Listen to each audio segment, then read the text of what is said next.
Mais uma vez, sejam bem-vindos ao nosso espaço de conversa e hoje vamos falar com o apóstolo David Vítor II, ele que é o presidente da IESUA, Igreja do Espírito Santo Unida de Angola, para falarmos um pouco sobre o turismo religioso. Até que ponto é que o turismo religioso pode contribuir na diversificação da economia do nosso país? Apóstolo, seja bem-vindo. Muito obrigado para todos aqueles que nos acompanham através desse canal. Obrigado, Manuel Augusto. Para dizer que o turismo religioso não deixa de fazer parte da grande comissão do Senhor Jesus Cristo, de ide. Nós temos em Mateus capítulo 28, versículo 19 a 20, o Senhor manda que idem levar a mensagem a toda a criatura da terra, até os confins da terra, batizando, ensinar a guardar tudo que eu vos mandei. E neste idem, nós não podemos ficar parados, nós não podemos ficar em quatro paredes. Temos que sair, temos que movimentar para levar a palavra até os confins. E isso faz parte de transformação da geografia, dos espaços e exploração também dos espaços. E quando nós estamos a fazer uma evangelização, temos que conhecer a cultura do povo, temos que conhecer a arqueologia, temos que conhecer a antropologia, tudo isso faz parte do turismo religioso. E se nós formos mais cativantes, nós a levar a mensagem fora e mostrar a Angola lá fora, e os que estão lá fora terem o interesse de visitar em Angola, aí estaremos também a contribuir para que o mundo fora conheça o nosso país.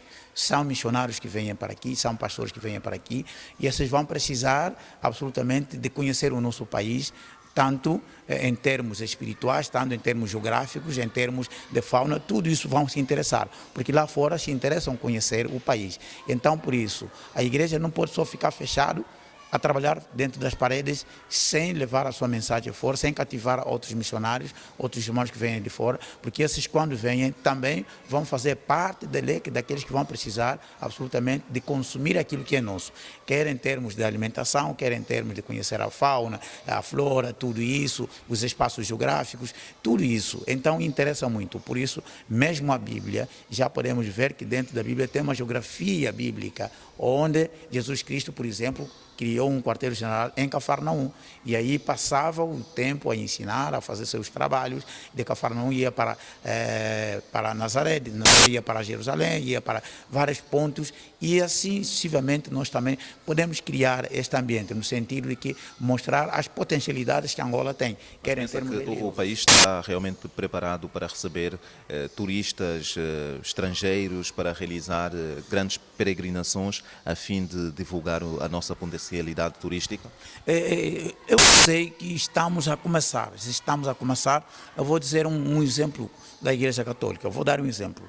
A Igreja Católica, por exemplo, tem o Santuário da Mocima, e há muitos peregrinos que saem fora e vêm, e esses não vêm sem recursos, vêm com recursos, gastam, passam nos hotéis, passam, enfim, e ainda conseguem levar algumas peças nossas da cultura angolana para servirem como embaixadores lá fora, dizer, olha, eu fui para Angola, mas consegui trazer uma lembrança, isto, aquilo, por exemplo.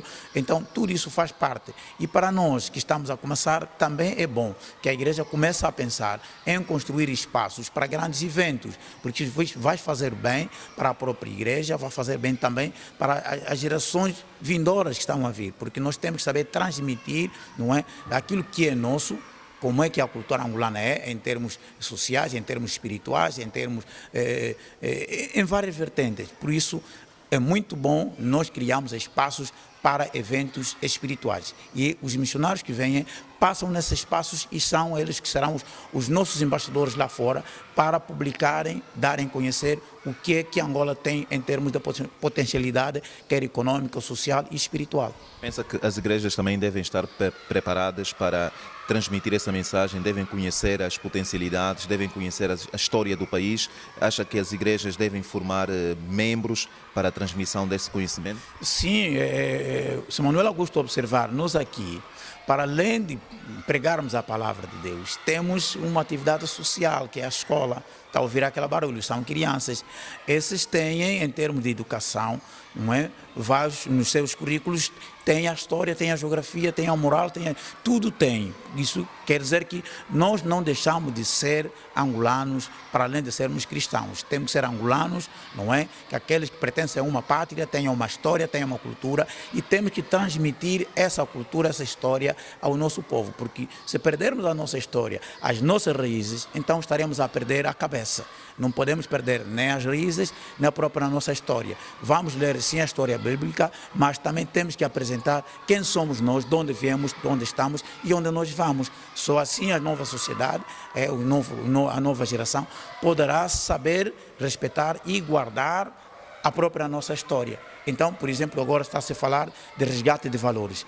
Onde é que perdeu? Alguma coisa perdeu. Então a igreja tem esse aparato todo de conhecer o passado e transmitir aquilo que foi no passado e aquilo que somos agora e o que nós seremos para o futuro. Mas é importante saber o que é que se perdeu para poder resgatá-lo. Bom, nesse preciso momento, por exemplo, a moral foi-se, não é? Eu digo assim, porque antigamente, e várias vezes temos dito isso, a juventude se comportava de outra forma. A juventude eram aqueles que respeitavam os mais velhos, hoje já não respeitam os mais velhos.